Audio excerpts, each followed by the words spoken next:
Yo, how's it going everyone? Welcome back to another video. Yes, we are going live today for the Xbox Games Showcase. I'm going to be live around 5:30 p.m. So hopefully you'll all join me. So this is just a heads up that this is happening. Here is the actual times for the rest of the world where it's happening. So I know, especially in like the Far East and Australia, it's really late. But thankfully in the UK this time, it's actually done at a reasonable time at 6 p.m. So hopefully I'll see a bunch of you there. But we do have some Xbox news, and it looks like Fatal Fury City of the Wolves, SNK's newest fighting game, releases early 2025 on the Xbox Series X and S. This is pretty cool. I do like Fatal Fury. I do like the SNK series. Used to be a Super Street Fighter fan, but SNK won me over quite some time ago, and I've kind of favored that style of beat 'em up. So maybe I'll check this one out. But for those of you that do like your 2D beat 'em ups or 3D beat 'em ups, if this is a 3D one, this is definitely one to keep an eye on. Now, of course, we have Starship Troopers. Now, Helldivers clearly showed that there is a desire for that Starship Troopers style game. And what they have done is ignited the actual license to come out and provide something of their own. And we've seen the trailers. If you haven't seen it, I'll have a link to this in the description below. But it looks damn awesome. It pretty much encompassed that feel. But the best part of this, which makes it absolutely authentic, is the fact that it's featuring Caspian Van Dien as Johnny Rico. For those of you that don't know, it's the actual person that played Johnny Rico in the original movie. So this is really awesome. It's available on PS5, Xbox, PC, and it is available to wishlist right now. This is super awesome, and I'm looking forward to it. Definitely one to keep an eye on. Now, going back to the whole Xbox showcase, it looks like Xbox is going to get really aggressive with this. They're reducing the price on the Xbox Series X to $400. You can get this at Best Buy and Target, and it looks like a refurbished grade A, which is pretty much the highest grade you can get, is as low as $320 on Woot. This is the Wario. I'll have a link to this in case anyone actually does pick this up. But as you can see here as well, at Target, it's $100 off, $399, just in time for the Xbox Showcase. They truly believe that the Xbox Showcase is going to be amazing, and they are lowering the price to encourage even more purchases of the console to try and boost those sales. They're doing the right thing here, and hopefully it pays out, and it's, the showcase is going to be amazing. But you know what else is amazing? If you've made it this far, hit that like button, hit that subscribe, hit that bell to stay up to date with all content I release, because, well, why not support the content creator that you clearly do enjoy watching? So this one is actually a bit of a weird one. I tried to get confirmation. I couldn't get any information on this from my usual contacts. But apparently Final Fantasy 16 will be digital only on Xbox. No physical version available, but it is coming to PC, Xbox Game Pass, along with a Royal Edition to be announced. Now, the Royal Edition is essentially basically Final Fantasy 16 with the two updates combined. I wonder if it's actually going to be at 60 FPS on the Xbox Series X. Now, that would actually be pretty amusing, considering the PS5 could not run this, even in performance mode, at a stable 60. The only 60 that we got was during the boss fights. Everything else was all over the place, and it's made it very difficult for me to play with the fluctuation of game frame rates. But this could actually be pretty cool. I know it's digital only, but the release date is set for, here we go, Final Fantasy 16 will be digital only on Xbox, and it's coming to both PC, Xbox Game Pass. A Royal Edition will be announced too, includes both DLCs. Release date is October 25th. As a matter of fact, a Final Fantasy 16 port is also in development for Switch 2. Now, if it's going to Switch 2, one has to wonder, considering it's as powerful as a PS4 Pro, why are they emitting that platform? But I guess if Sony's going to be skipping their own platform, why shouldn't anyone else, right? Of course, we come to the biggest point of the actual video, and that is the LEGO Horizon. And the copium from the PlayStation fans has reached fever pitch levels. Not only because I've proven to them, and they are very salty about the fact that Xbox can now play those PlayStation exclusives on their console, be it God of War, Helldivers 2, Ratchet and Clank, all playable on your Series X console. If you want to know more about that, check out my video. And here we have, before going a whole slate on PC, they said it's only one game. Same copium now about it's only one game day one or another platform. Second game and counting, and obviously more is going to come. Revealing LEGO Horizon Adventures, a playful and light-hearted story inspired by Thing, and this is going to PlayStation, PC, Epic, and Switch. Now, for those of you wondering, well, it's a LEGO game, how can you be calling them third party? Well, we can, because over here we see in the post earnings call Q&A on Wednesday that he wants PlayStation to go aggressive on improving our margin performance, with multi-platform games playing a significant role. But he clarified in talks that by multi-platform, he meant on PlayStation and PC, not Xbox or Switch. Wow. But it according to PlayStation fans, it makes sense. It's a genius move, right? You know, the goalposts moving here is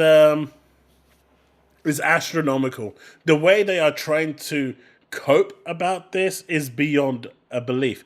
This game is a first-party IP made by, co-developed, I guess you could say, by their first-party Guerrilla Studio, and it is a first-party franchise, and it is going on Switch. Now, obviously, Oliver Darko decided to come out and go, hey, this is the first time in 23 years that this is not going to all platforms, and it is missing Xbox. But what he doesn't know, right, that dumb idiot, I mean, that guy literally is an idiot, because I don't think he's posted a single factual thing in his life.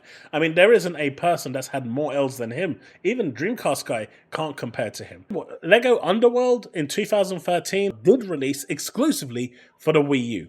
It was exclusive for 4 years before Lego decided to release the game everywhere else. Now, all I'm saying is, how can 23 years going backward bring us to 2001, 2013, 2001? Either my dude needs to go back to school and learn how to maths, or he just needs to shut up and do his fact checking, because every time he opens his mouth and tries to type something with his fingers, nothing but rubbish keeps coming out. But as you can see here, so you know everyone that's been doing the third-party Xbox doom and gloom and rumors? Well, here you go. They said that there would be no games coming outside of PC and PlayStation. That is their format. That is their multi-platform. And here you go, Switch. This is still developed by Sony. This is still developed by Guerrilla Games. Do not sit there and try and cope with me and tell me that Lego had all the pulls and things and decided to push it onto Switch. There is nothing you can say that will change this. The fact is, PlayStation has now officially gone third party. Whether you like it or not, you can cope to hell's door for all I care. It's done. But, you know, the breaking news here is this.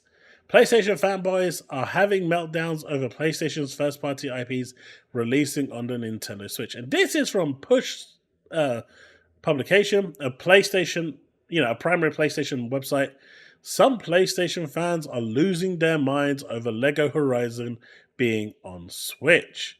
But you know what? Even MBG, a very predominant Sony podcaster, turned around and said, this is releasing on Switch. Sony is truly multi-platform now. Obviously, Oliver Darko coming in with that rubbish again. This is 101 licensing. He literally has no idea what he's talking about. Never take Oliver at anything he says. My dude doesn't know what he's talking about. Great decision putting it on Switch, kids. I mean, can you see how the tone changes instantly when Xbox does it? It's a tragedy. It's a travesty. It's doom and gloom. It's the end of the world. The apocalypse are coming. Ponies are going to be raining from the skies. But when Sony does it, it's a genius move. I mean, you cannot make this shit up. So porting Hi-Fi Rush, which is a game that Switch people will love. Doom and gloom, it's the end of the world. But when Sony does it, Celebrate good times, come on. Yeah, I'm totally getting copyrighted for that. But then MBG quickly had a quick realization about what it posted, realizing you can't delete the tweet. PlayStation was already multi-platform before Horizon Lego Adventure Switch announcement. It's worth looking up the definition of multi-platform. But if you're expecting Ghost 2 or Wolverine on Switch or Day 1 on PC, I don't think that's happening. I like the way he says think. Instead of saying, I know that's not happening, I don't think that's happening. There's already a seed of doubt there. There's already a seed of doubt. And that's where, and that's how it all begins, right, folks? Herman Hulst came out and told them, nope, not happening. Hiroki came out and told them, nope, it's not happening. For all them calling Phil a liar, my dude's lied to them without being in the office for 30 days. They haven't even been in the office for 30 days and they've already been lied to. I mean, what does that tell you? And if people think that this was a knee-jerk reaction and wasn't in the works for quite some time now to be on the Switch, I've got another thing to tell you, buddy. This wasn't just a knee-jerk reaction. This has been in the plans for quite some time. This was something that Herman Hulst would have signed off on before lying to every single one of you. And I do have one little nugget left to add. Yeah, this is post-production, so it might look a bit jumpy. But if the Switch is getting Lego Horizon, and the Switch is much weaker than the PS4 and the PS4 Pro, Sony is basically turning around to their previous gen console owners and saying, you're not important to us anymore. We don't want you. We'll take your subscription money, but we don't care about you anymore. We only care about our Nintendo fans. Because let's face it, if you can port this to the Nintendo Switch, you can port this to an Etch-a-Sketch. So if you are porting this to the Switch and not to the PS4 and the PS4 Pro, let's just put Xbox aside for a second, because obviously Sony still sees Microsoft as a competitor. But if you are porting to the Switch and not to the PS4 and the PS4 Pro, which is a more powerful console than the Switch, what does that say to those loyal PlayStation fans who are still with Sony to this day? Because all I see here is Sony giving the PlayStation 4 and Pro communities the middle finger. But hey, do you know what? Things seem to be going downhill ever since Tim came along, and at least on the Xbox side, things are way on the up.